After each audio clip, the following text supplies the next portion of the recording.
We call it refrigerator. Everyone say that without spitting at the people around you. Refrigerator. Very good. She said you open like this. Grab some food. When you're done, you gotta close it quick. So my turn.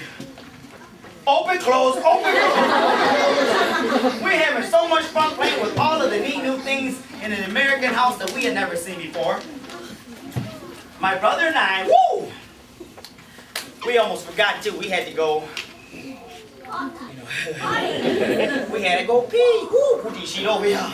My brother had to go pee. I had to go pee. What did? We did what we always did in the country where we came from.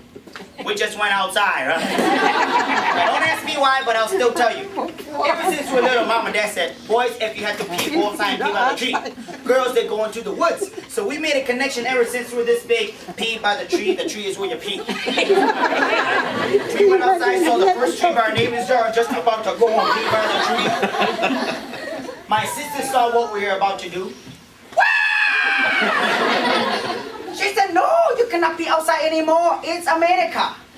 That's her answer for everything. It's America. She says to us in the Hmong language, which literally means, come with me, I'll take you to the special bean place. We got excited. We followed her upstairs. She opens up the door to the bathroom. She said to us, this is the special bean room.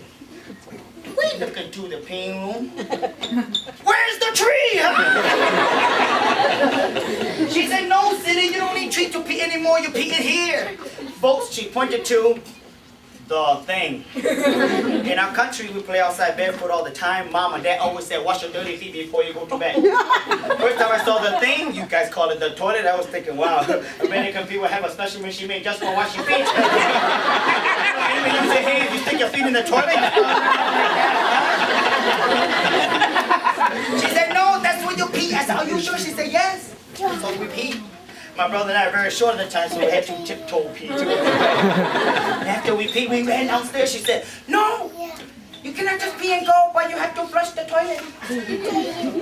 Think about that for a second. If you guys come from a country where you don't have toilets, do you think you'd have a word for flushing the toilet? Well, my sister said flush the toilet. In the Hmong language, it translated to mean something like, you boys must drain all of your pee away. Somehow. What do you want us to do? Grab a cup, scoop out the pee, take it outside? We should just pee by the tree. What's the point? We didn't know how the toilet works. She said, come here, Silly. I'll show you. It's very easy. It's America. Now count to 3. And in Hmong, it's E, O, Bay. Everyone count, please. E, wait. She had the idea. She said, you come closer so you see better. Now you watch. She grabs a few sheets of toilet paper. Count to 3 and watch what happens. E, O, Bay. She puts her finger on a switch. We heard a noise. Starts to get louder. She yells, step back or the toilet will suck you in.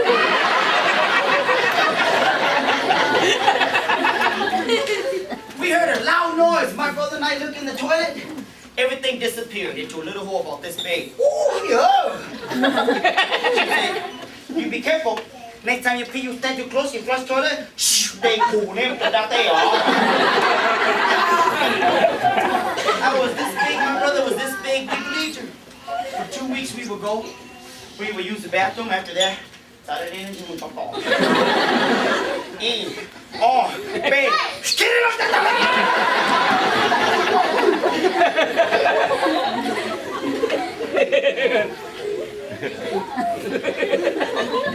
Next time you go to the bathroom, you be careful too. We had a lot of fun growing up here. Now, why did I tell you those stories? You know, we as Americans do live in the greatest and richest, most powerful country on earth. Yet we take so many things for granted as Americans. Every child born in America knows that the snow is not for 80 idiots to make a snowball or a snowman. Soft sofa, you can sit down, put your feet on the lazy boy chair.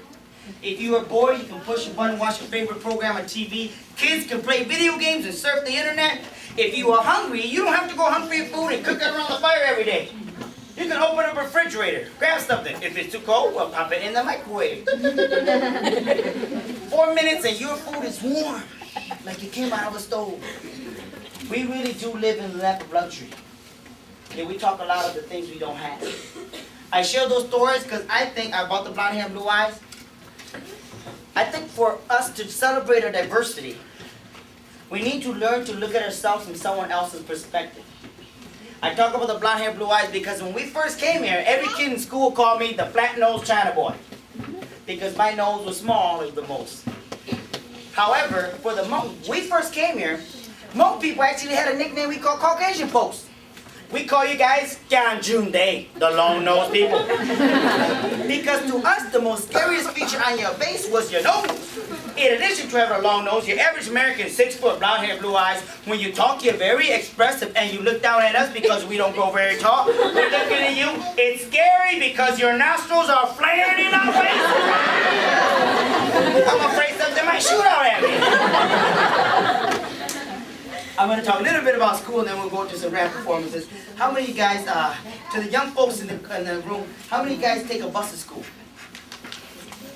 Isn't that exciting? In our country, every single morning, no big yellow bus. We wake up, 8 go, with these huge wooden baskets on your back, start hiking to the fields. You get to the garden, plantation, you're working. We don't have a watch. How do we know it's lunchtime? When the sun is high in the sky, we bring out our rice. After that, back to work we go. The sun's going down, pack up, we start hiking home. We do that day after day after day.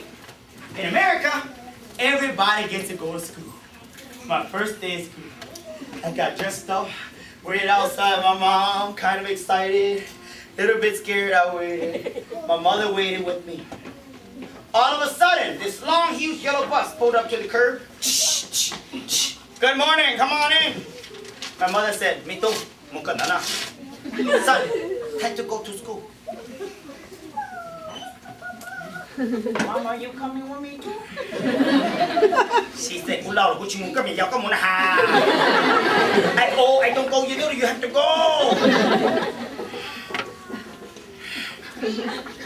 Mom, if you don't go, I don't want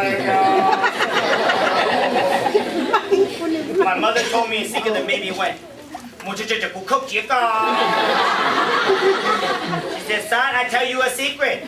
We live in America. If you do exactly what American people do, you'll be okay. You just do what they do. Everyone say that, please. Do what they do. Remember that secret, son. Do what they do, mom. You promise. And I got on this bus by myself. I forgot to tell you, when Hmong people first came here, many of us got lost. Because we did not speak English, many Hmong children got on a wrong bus and ended up at a different school. So my sister was pretty smart. She gave me a big yellow name tag. She wrote my name, my address, and the bottom she added, "If this boy get lost, please call this phone number."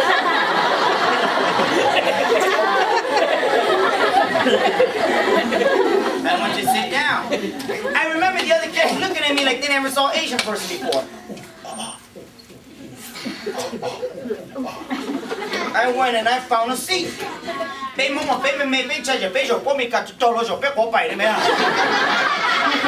Bus took us to school and the bus driver opened up the door.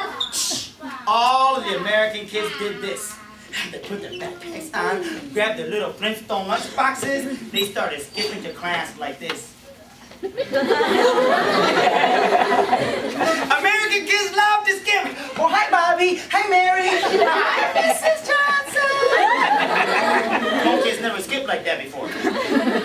First time I saw some of you guys skip, I was thinking, hey, you guys walk kind of funny in this class.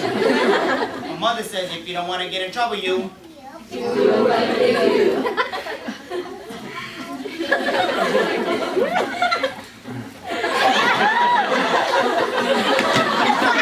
Like a dummy, right?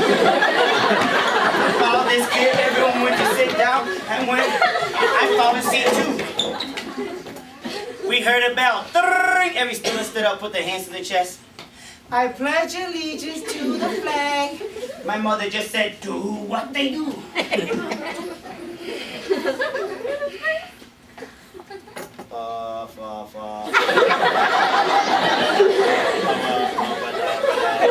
And I sat down.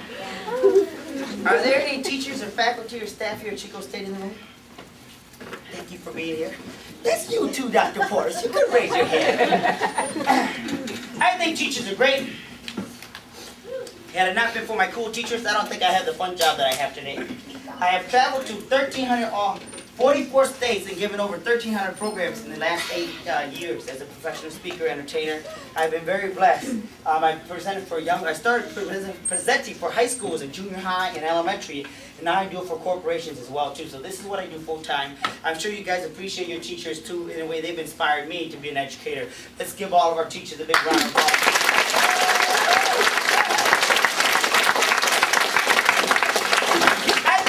Great, but I gotta tell you about the first teacher I had. She scared me. Why? Because there's something about American teachers. As soon as my first teacher saw me, this is what she did. Oh! Boys and girls, we have a new student.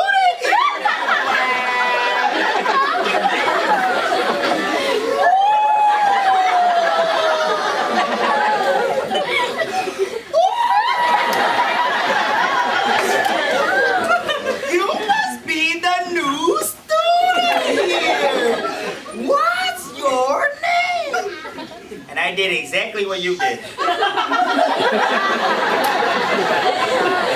My teacher continued to ask me, what's your name? I still said. She was trying to ask my name because she tried to pronounce my name for my name tag. Is your name Tou Ger Xiong? My name in Hmong is Tou Ger Xiong. Never heard anyone say it that way before. I was thinking to myself, she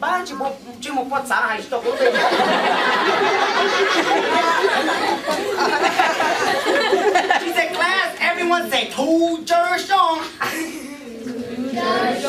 From that day on, my new name became Tou Ger Xiong. Let me tell you, I had a lot of fun in grade school. Because when we were in grade school, do we sit down and do our work all day?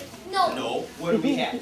Recess, got to go outside and play kickball, hopscotch, on the swing, on the monkey bars. When we were little, we came back inside, we had nap time. We had fun activities like cutting, pasting, drawing. And boys and girls, my favorite class, it was music class. You got to do this in music class every single day. Feet on the floor, hands on your knees, smile on your face, if you please. I think it'd be cool if every class here at Chico State can start out that way, huh? Every staff meeting, board meeting, corporate America starts out that way. I don't think we'd have any corporate scandals, right? Because everyone would get along. Everyone please do that with me on 3. 1, 2, 3. Feet on the floor, hands on your knees, smile on your face, if you please. Now look at each other like this.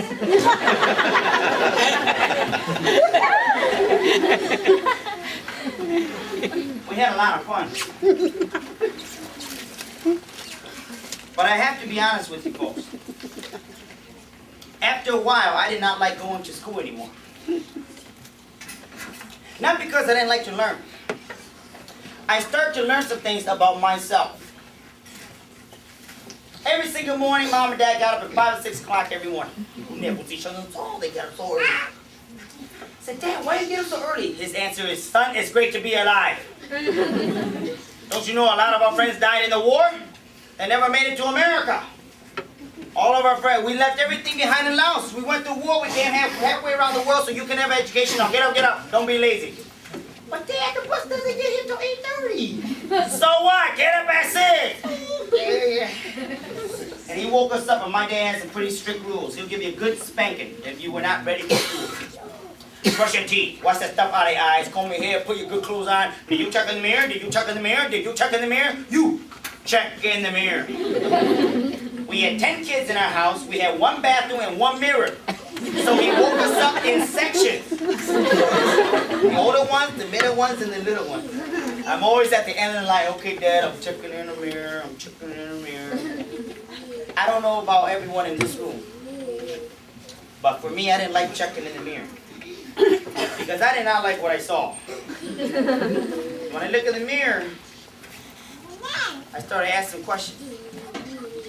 Why is my skin color darker than those American kids? Why is the shape of my nose and my eyes different? Why do I have dark black hair and the kids at school have brown or blonde hair? Why do we go to school, we speak English, we come home, we speak Hmong? Turn the TV on. We did not see any Hmong or Asian families. We saw quote-unquote American families. So I started asking questions.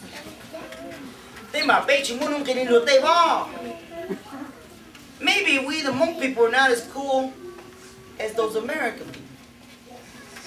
Why? We also came at a time when no one knew about our history. There's something in America we call fear of the unknown. Well, we don't know we fear. We're crazy about UFOs and extraterrestrials. And you and I both know sometimes our fears come across in how we talk to each other, how we treat each other. And on a daily basis, there were those kids who helped us to believe that we were not as cool because we walked down the hall. They said these things to us all the time. Hey, you flat-nosed China boy, go back to your country. You don't belong here. They did this with their eyes to make fun of us. Chinese, Japanese, dirty knees. They said some pretty stupid things that weren't true. Hey, Tou, you guys eat cats and dogs. No, we don't. Hey, Tou, my father went to this country called Vietnam. He said he shot a bunch of people that look like you. And my favorite one, hey, Tou, we were just all wondering, are you related to Bruce Lee? Sometimes I get so mad I play along. Leave me alone, Uncle Bruce will kick your butt. And outside on the playground, where the teacher cannot keep an eye on all the students, that's where I hated it the most. Because that's where some of the teachers, when they turn around, there are some kids that are just waiting for the perfect opportunity, like it was the cool thing to do. Watch this. They'll come up and trip us. Some of them will push us. Some of them hit us. One day I got beat up again.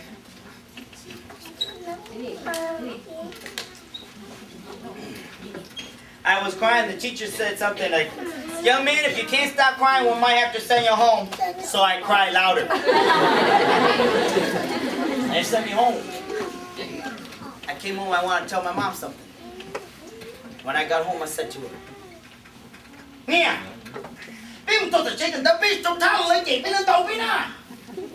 Mom, we go to school, we don't do anything to those American kids. Why don't they spit at us? They call us names, they beat us up, today I got beat up again. They say we should go back to our country, Mom. What should we do? That day, my mother said something to me that confused me even more. I did not understand why she said that until I was older. But keep in mind, my mom and dad are not like American parents who watch news in the morning, drink coffee, read paper, and drive to work. You see, folks, my mom and dad don't speak English. In Laos, they learned to speak 3 different languages. My father had little education, but he worked his way up to become captain in the army with the CIA. My father was a leader of 5 villages. In America, he cleans toilets and he takes out people's trash for $3.25 an hour. Where we live, they call it the projects or the ghetto. We call it home. So when I told my mother I was getting beat up, this is what my mother says.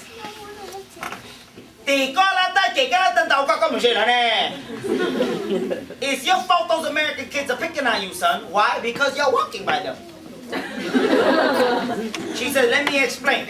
When you walk by them, they're going to trip you. They're going to push you. They're going to hit you. If you stay far away, they cannot touch you, can they? She says, your fault they call your names too because you look at them. When you look at them, they look at you. They know you're listening. That's what they call your name. Don't look at them, she said. Don't walk by them. You'll be okay. She said, be happy. You have a second chance living life in a country where there's no war. If they spit at you, you have a big heart. You wipe it off and you go about your business. You do good in school. What? And that comes to your mind. What do? You take it to heart, and that's what a lot of people did. That's what a lot of my friends did too. You walk down the hall.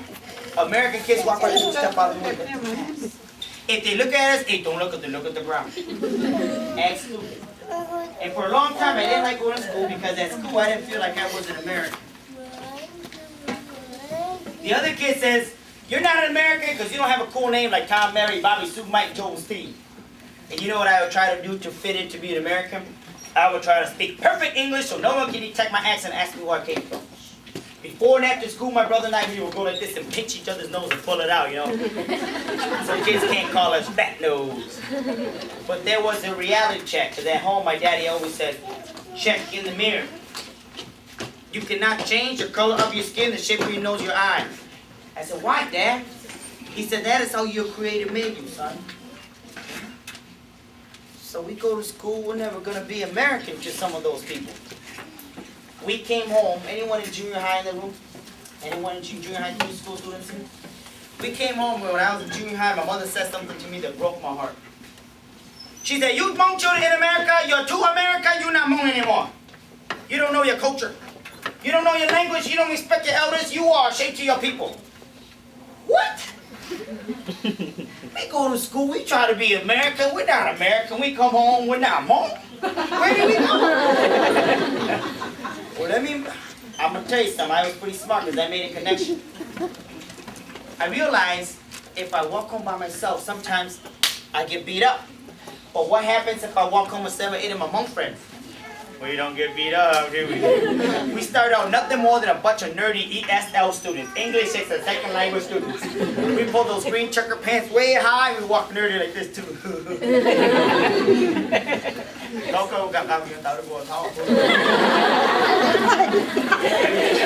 Now, do we look alike?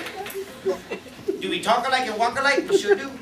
So what does that make us to other people who do not understand the Hmong? You see those guys? They're in a gang? That's an Asian gang. What? We didn't know what the word gang meant. But we saw gang people on TV carry knives.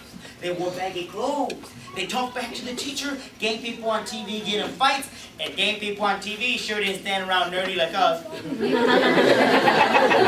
Gang people on TV stood around like this.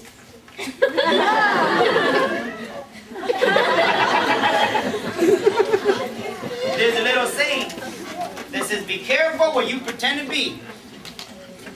Because in the end, you are what you pretend to be. That became the story of my friends. We were nothing but a bunch of wannabes. We figured if we look tough, other people will leave us alone because in numbers there's power. I realized that was the same idea that many Americans picked up when they first came to America. The Italians, the French, Poles, and the other groups who came here, the Germans. And now it was our turn. And this little nerdy walk among my group of friends, they turned into one of these. Yeah, man, don't mess with us. The Asian brother kick your butt. And that's why I do what I do, because I have a lot of friends who got caught up in the criminal justice system. Some of them are locked up. They graduated from high school. Now, what was the difference between myself and my peers? It's okay. I learned something in 6th grade. I had one Caucasian friend. He's got blonde hair, blue eye, long nose. I was one of the first Hmong friends to befriend other people who were not Hmong. So I went and hang out with this white guy. His name is, he's got blonde hair, blue eye, long nose. His name is Dale, right? And I go to his house to play video games. My friend Dale says, Tou, where do you live? You always come play my stuff. Where do you live? Can I come over? Can I come over? Can I come over? Can I come over? Can I come over? Can I come over? I don't know. Most people don't judge you how good your heart is. They judge you by the clothes you wear. They call your dad drives. If my friend Dale saw that we were poor, he might not want to be my friend. If he doesn't come over, I might not get to play Miss Pac-Man anymore, right? So I finally said, okay, you can see where we come to my house. We lived in the projects. We had roaches in our house, so I was afraid too. So I brought my only Caucasian friend home. As we walked into the house, I'm thinking, oh my gosh, I hope the roaches don't come out, you know? We walk into the house, my mother saw my blonde hair friend, she said, Minai, my friend Dale says, oh, dude, what'd she say? She said, come on in, sit down. I'm supposed to give you a cup of water or something to drink because you are our guest. My friend Dale says, oh, cool, like you know what she's saying is all, huh? Of course I know what she's saying, that's my mom.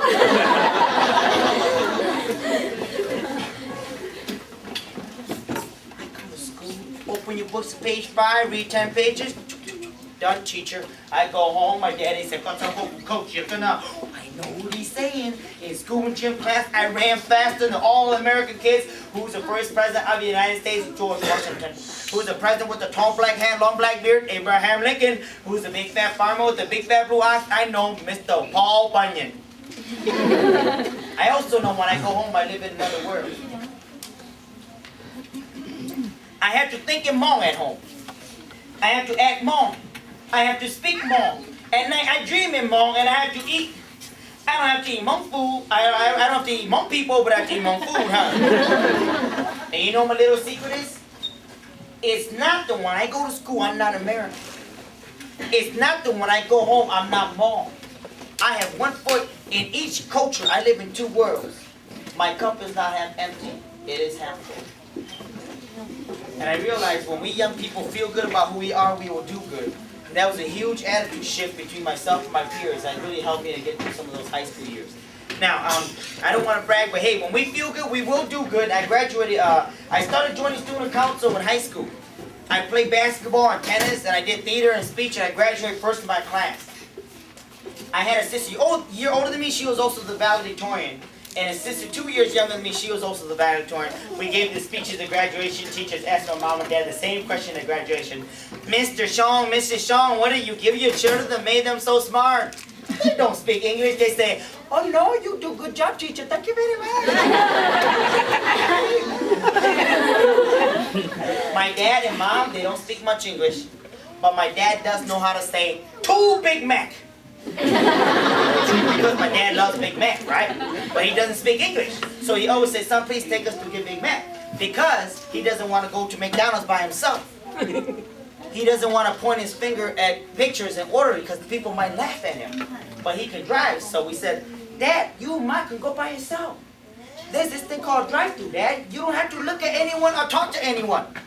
We said, Dad, you drive the car, roll your window down, you talk to the machine. When the machine talks to you, you yell, 2 Big Mac. Make sure they hear you, Dad. When you're done, you just drive up to the window, give them your money, they give you your food and all your change, and you just drive away. And that's what my dad did. He said he went through the drive-thru with my mom for the first time. He got so scared. He rolled his window down. Welcome to McDonald's. What can we get for you today, sir? 2 Big Mac. Will you care for anything to drink with that, sir? 2 Big Mac. How about some fries? Would you care for apple pie today? 2 Big Mac. He doesn't know why they give him 6 Big Macs.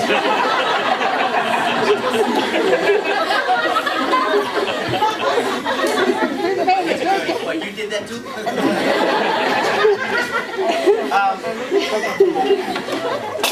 I didn't realize that being Hmong was unique in many ways too.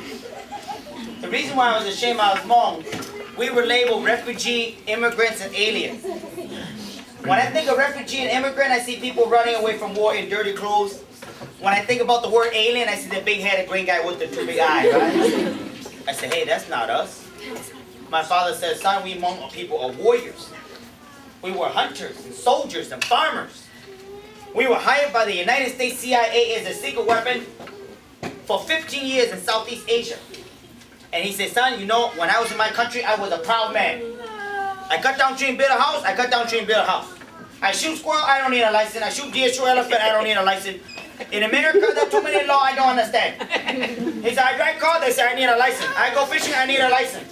When I drive, he says so many things, tell me where to go. One way this way, one way this way. Red light stop, green light go, yellow light go very fast. But his point is we were proud people. I brought a show and tell, and then we'll go into a rap performance. My stories are not unique, they are your stories too. You guys have story books, open up, tell your stories. Hmong people have found out. When you folks say that, for those who are not Hmong, say found out. Found out is not a story book, it is a story cloth. Like American people, we have short stories. Can I have you help me out, Heather, since you're tall?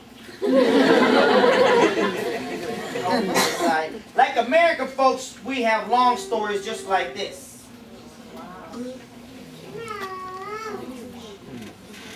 On this side, you see a story of the Hmong soldiers, the Hmong people running away from the soldiers as they blew up our villages and our homes. Read down the story cloth, you'll see my father was right when we had to hide in the jungle and eat what we could find off the trees to stay alive. This is the same river that thousands of our Hmong families had to escape to get to freedom. Along the way, thousands died. I think about this story, and I think about what my mother said when she said, son, you should be glad you have a second chance living life in America where there's no war. She said, be happy you have 2 arms and 2 feet. I said, why, Mom? She said, you have an uncle who wasn't lucky. He stepped on a landmine, he heard an explosion, his right leg disappeared. We have an aunt in Colorado who cannot see or hear because when the bomb blew up in her face, it took out her eardrums. She's partially blind. And there's still grandparents in our Hmong community today with dark patches of skin still falling off after the 15 years of biological chemicals dropped in our country. I think about these stories, I say, you know what, my mother was right, I should stop complaining and appreciate what I have. Now how does this relate to American history? This river to the Hmong people is kind of like the Trail of Tears is to the Native Americans in their march for their freedom. It is to the Hmong people what the Underground Railroad, what Harriet Tubman meant to the slaves in their escape for their freedom. How many of you have read about Harriet Tubman? It cannot even begin to compare what the Jews went through during the Holocaust and many, many other groups who came to America in search of a better life. Anyone in the audience are of Irish ancestry. Your ancestors were so hungry they were eating grass to stay alive, and I thought, wow, it is not just my story, it is all of our stories. Thank you, honey. Let's keep it going.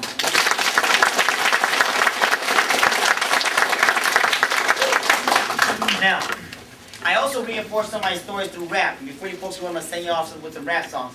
But please bear with me because usually I perform with the microphone, and our microphone in here blew out today, so we're going to work with what we have. So I really need you to kind of pay attention, but also there's some parts that you got to sing along too. I want to tell you why I rap. I think rap, right before I was going to rap in front of 500 teachers, this little teacher raised her hand in the middle of the room. She asked me, Tou, why do you rap? Isn't that usually associated with the negative stuff I see in MTV? I said, no ma'am, not exactly. Rap to me represents a youth language, an MTV hip-hop generation. I said, let me give you an example of an adult language. She asked me, what do you mean? I said, well, think about it. When you adults met each other today, you spoke in adult language. It goes like this.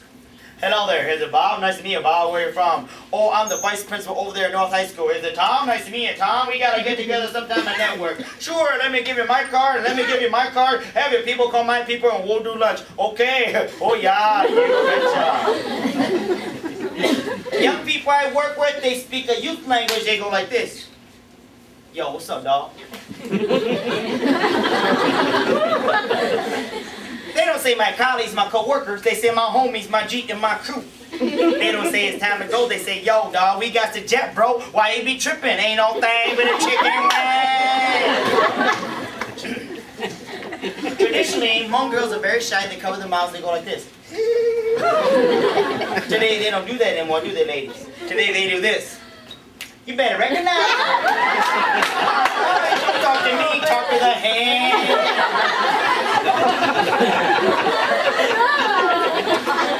Little 13-year-old Hmong girl, she did this one to me. Talk to the hand because you're not the man. Talk to the palm because you're not the bomb. Talk to the elbow because you're not worth the extension.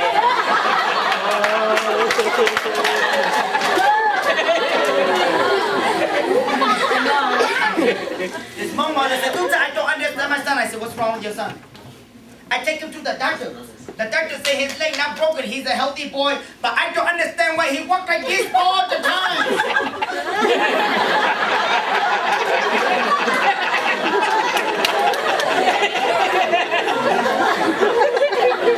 My daughter goes outside to play with her friends, she come home really late at night. It's snowing outside. I don't see mosquito in the winter, but my daughter told me mosquito bite her neck. Some of you didn't get that one, but we'll keep it that way. So, please bear with me. When I rap, I have to pause and breathe and catch my breath. I point to you as audience members. You sing along. Your part goes, go Hmong boy, go Hmong boy, go. Go Hmong boy, go Hmong boy, go. You say that twice, and then you say, bite that spicy egg, grow Hmong boy.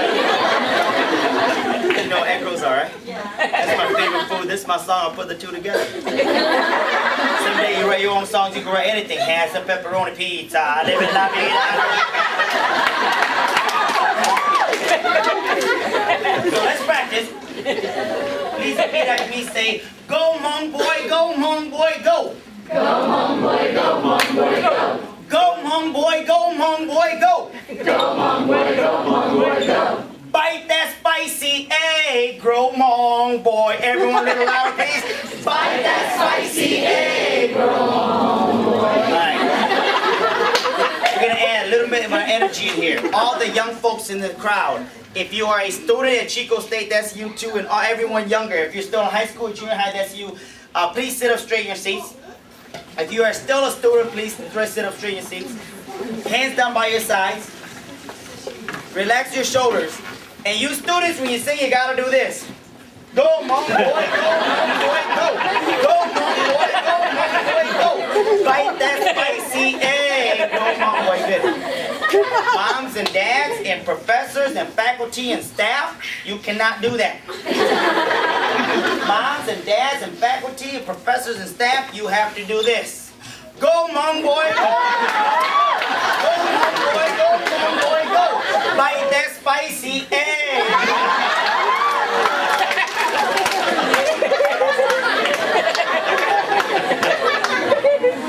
Does everybody know their parts?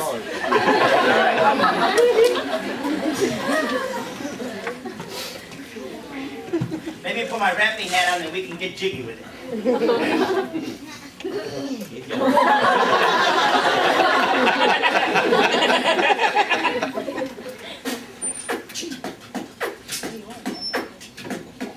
As you can see, I'm Asian and I'm not black. When I'm about to say might sound like slack, but just lend me your ears and hear me out. I come to tell you what I'm all about. Yes, my name is Tou, and I come to say I'm the refugee talented in many ways. Go Hmong boy, go Hmong boy, go. Go Hmong boy, go Hmong boy, go. Like that spicy egg, go Hmong boy. It's gonna be a long afternoon. I'll give you guys another chance. I see a few ladies saying, we're too cool for this. Okay, I'm gonna give you another chance. Here we go. Shh, yo. Well, you might think it's weird to see that I'm Asian. I'm busting some rhymes on such an occasion. Well, let me tell you how I came to be. I was born in Laos in 1973. And in my culture, we sing and we dance. But I'ma start rapping and take my chance. And even though this is my first rap, you don't have to like it. You don't have to clap. To those of you listening, it might be nice to see this Hmong boy kick it like vanilla. Nice. Go Hmong boy, go Hmong boy, go. Go Hmong boy, go Hmong boy, go. Bite that spicy egg, go Hmong boy. I'm gonna give you one more chance. This time, if I don't see any motion in your section, I will come right up the stairs and find out which lame department you work for, or which lame school you go to, or what you're studying. All right, here we go. Yo, I fled my country at the age of 4, all because of the Vietnam War. My family was running from place to place, running from the guns at a very fast pace. My people was dying here and there, dead women and children everywhere. When I think about these tragedies, thank goodness for my life and my families. And now that I live in the US of A, I'm proud to be and I'm glad to say, but sometimes I face resentment from others and feel only the wrong of my sisters and my brothers. Wherever I go, people give me the eyes. They call me that Oriental guy with my brown face and my dark hair. It still doesn't give them the right to stare. Deep down inside, hey, I'm just like you with emotional feelings and affection too. Hey, everybody knows what's right or wrong. Can't we all just learn to get along? Go Hmong boy, go Hmong boy, go. Go Hmong boy, go Hmong boy, go. Bite that spicy egg. Go Hmong boy.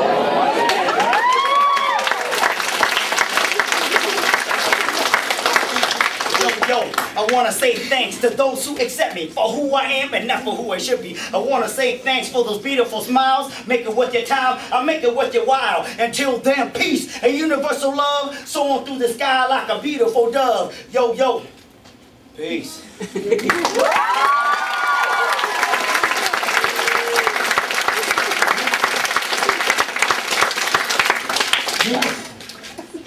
Thank you for your interactive participation here. Let's see. Sir, where's that dancer? I appreciate your energy. What's your name? You right there with the glasses. I saw you dancing. Yeah, you get your very own Tou Ger Xiong video, all right?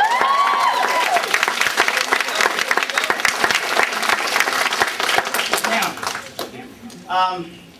I'll do another song for you. This is a song I wrote to a group of 15 guys that I met in jail. I've been in 8 state prisons, as an inmate, but as a speaker, all right? I said I've been to 8 state prisons. This dude said, "Oh, you tight, dog. Don't want to mess with you."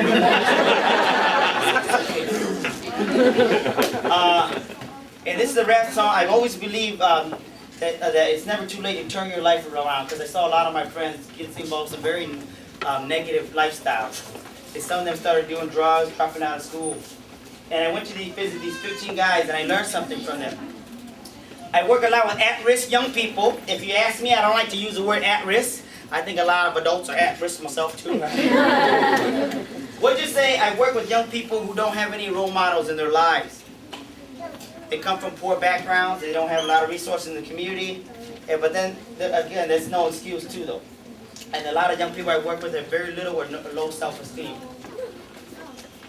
And I think from working with them, I learned that, in a way, it was sort of my life too, where I went to visit these 15 guys, and they were in this jail. They were 13 years old or 17 years old, and they were in some Hmong gangs. So I went in there, and my friend introduced me and said, "Hey, you guys, we got a speaker that's going to come talk to you. Go ahead, Tou." That's my introduction. Go ahead, Tou. They looked at me like, "You better be good." And they just stood there. They're the hardcore gangbangers. Tattoo, tattoo, tattoo. So I went and I said, "Oh man, where do we start? Can we sit in a circle?" They grabbed their chair like, "You better be good." And they just sat like this. And I started telling jokes. And when I started telling jokes to them, I knew that they thought my jokes were funny. But they were too cool to laugh because their homies were there. So they sat there like this. They were trying to keep